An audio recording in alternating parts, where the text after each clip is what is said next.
Senator Tony Nwoke is a big brother. He's a friend, and I love him till tomorrow. Right? I think if he had sat in that meeting early enough, what I think his comments would have been having listened to all the 7-8 major programs. He's the senator for the wealthiest constituency in the Southeast. Let's take a back seat. Anambra North has Onitsha River Port, built under Shagari, not taking off because of the dredging of the Niger and one or two issues. Anambra North has SIPCO in Oguipele, which is doing about between 7,000 to 8,000 barrels of oil with a lot of gas. Anambra North has Onitsha Harbour Industrial City, right? Which has Dozie Oil, Sab Miller, all of those things. Anambra North is the agro basin for the state. Anambra North has Omo Rice Mill and a lot of agro investments made in the 70s and 80s, held by maybe Lower Anambra Irrigation Project, all of those different things. Anambra North has the largest market in West Africa, right? My take is that if you had listened to the first part of the presentation where we were talking about some of the feasibility studies we will do so that we can take some huge opportunities like this, package them properly, and bring them to raise funds for it so we can resuscitate some of these initiatives, I'm certain that the conversation would have been, of all these major things in Anambra North Senatorial Zone, which one can you help us, working with the state government, working with the owners of those mega assets, take it to the market and raise money for it and resuscitate it?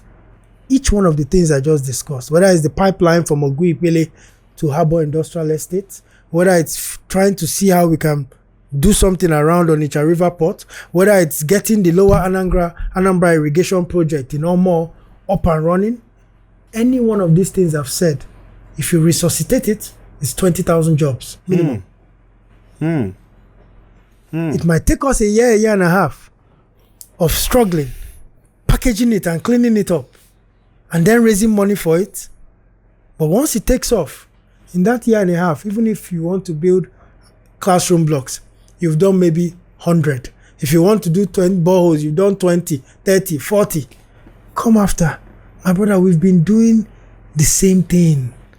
I would have even said that Federal Ministry of Water Resources has done a master plan, from what I remember, 8 years ago, 7 years ago, to bring pipe-borne water to the whole of Onitsha and its environs.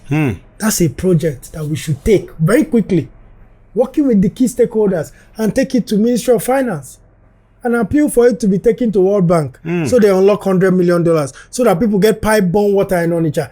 For me, these are the strategic sort of initiatives that Development Commission, us at SCDC, want to tackle, and not so much the micro interventions, so that you leave those areas for the people close, the governments closest to the people, local governments, even PG associations are doing boreholes. Yes. So you can't take regional individuals and be impacting at communal. It's good that you are shedding more light. I told you that some of us don't even know what is a federal commission or maybe a development commission. He mentions classroom and everything.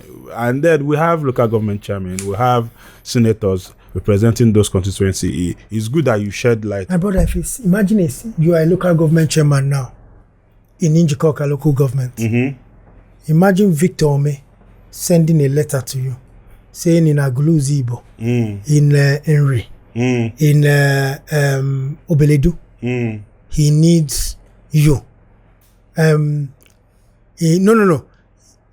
No. Imagine if in Aba, right? Yes. Because that is his senatorial zone. Yes. In Aba, in Enugu, Even those in places Nimo. you mentioned, he covers it. Yeah, he covers it, If but I'm not but, mistaken. but you will be a local Njikoka. government chairman in Yes. Njikoka. Yes. So imagine if he sends you a letter, you see it with his seal, everything, from the senator representing Anambra Central, asking you to please intervene in 2, 3, 4 areas, one in Nimo, one in Enugu, one in Aba. Do you know how honored you will feel? Think about the psychology. Yeah, of course. And the senator just tapped you and said, young man, please assist me. You would find a way to go around it to see how you do that. This thing just means government at all levels speaking to themselves strategically, but also asking the right offices what fits within their own remit and coverage area. That's all I'm saying. It will be mind-changing for a young man who's a local government chairman and his senator says, please, the people of Nimo have asked for one borehole. You go there and inspect it and you feel like, I've done this, and you let him know. He will be happy. The people are happy with the project. You are delivering based on your responsibility from the state government. Yes. And what have you. Everyone is happy. Yes. Imagine SCDC coming in now and doing that initiative. The local government will say, SCDC came and built a borehole in Nimo, but that was not in my agenda. I was thinking that in Nimo, I will build classroom blocks. Now, they've come and intervened. Conflict of interest. The state government say, there's no, so it creates this situation where in meetings with Mr. President, all MDs, all chairmen, we've been told, focus on region-wide issues, connectivity around the region, right? Areas that are of high impact. Then we sat and went to all the governors. The governor said, leave those areas. Let's discuss rail. Let's discuss gas pipelines. Let's discuss major infrastructure initiatives.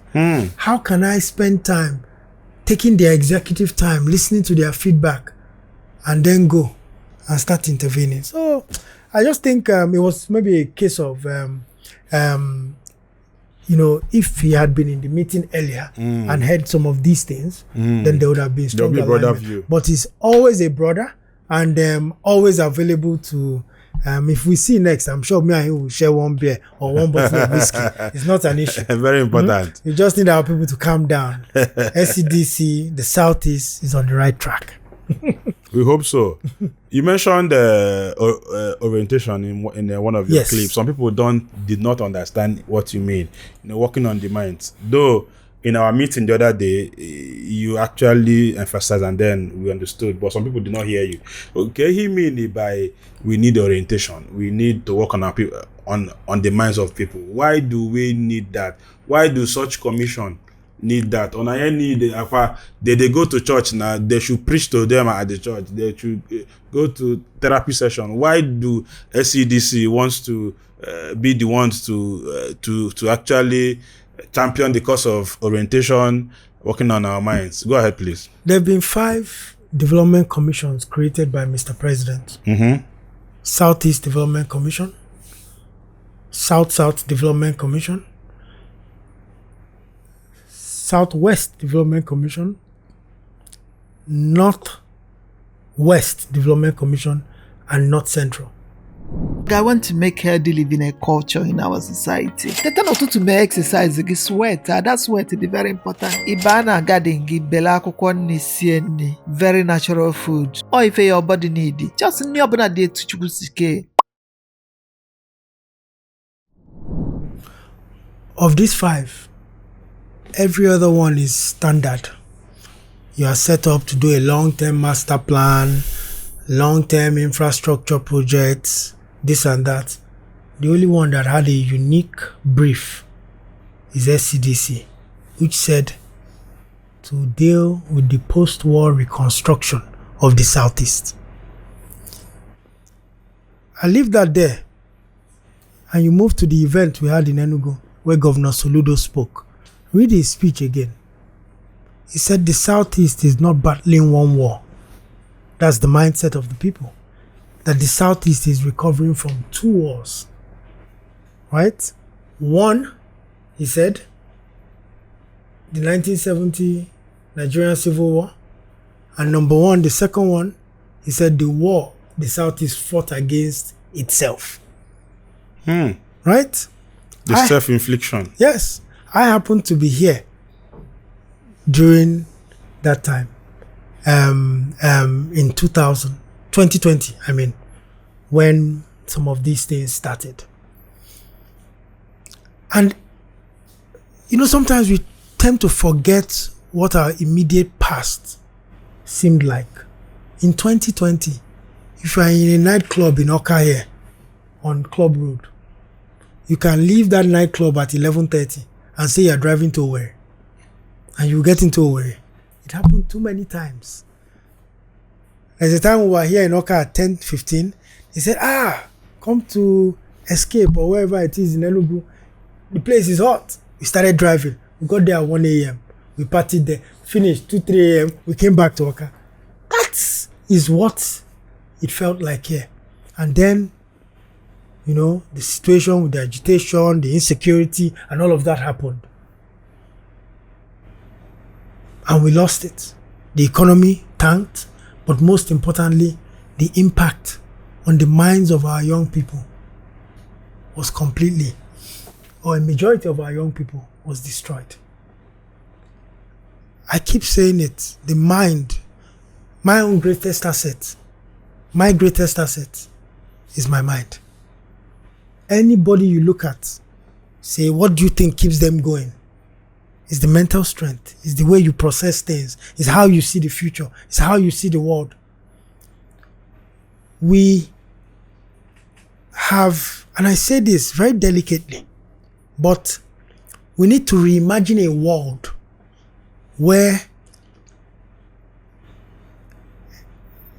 the other parts of other tribes in Nigeria feel that they can come into the Southeast, they can invest in the Southeast, they can come and spend time in our hotels and relax. The perception from the outside is so different from the reality. That event we did in Enugu, 900 people flew in. 60% of the 900 were not Igbos. And all you kept hearing in the crowd, wow, I didn't know Southeast like this. I didn't know the people are so nice. I didn't know the place is so beautiful. Right? We have so much to give Nigeria. And Nigeria in its current state patronizes and make it is easy. We are some of the greatest beneficiaries of the Nigerian state in its current operations, in the sense that we are everywhere. We're in Lagos, we're in Kano, we're here, we're in there. There's been a lot that has happened. And some of those reasons, some justified, some not. But we need to also take our own future into our hands. Which is why, in my view, and it may not necessarily be SCDC's program. I'm often, on things that are this delicate, I always prefer where the people are designing it for themselves. And then we support such initiatives. Because amongst our young people, there's young people who are saying, we can be better, we can also become a governor, we can also become a Dangote, and we are Igbo, and we are Nigerian, right? But there's also some that are saying, I don't want to be part of this. I don't want to be part of this situation. I don't care about this. Count me out. Count me out. I no follow. Oftentimes, the best way to confuse I no follow is not Mark Okoye, MD, coming and saying, you must follow. It is the young men and women at BAM TV who see a future for themselves in Nigeria, telling the others and saying, this is why we must believe, and stimulating that kind of conversation. So our view is that until, why the orientation is so critical is, that's where you get collective ownership. That's where you get collective buy-in. That's where it's like the central processing unit of the human body. All decisions are taken by here. So unless here buys into that future, you can build El Dorado. You will not maximize potential, no matter what. I clearly understand what you're saying, collective ownership. When you know that this is our own, even if when those people are not around, you would also follow protect them. You can look at the case of the second Niger bridge and the whole, Anogida Sina Ezu road, because they feel it is not our own. There's no collective that this is for our own good. Yes. That if I commode this thing for here now, the next car if you run get accident, if be my mama. That's it.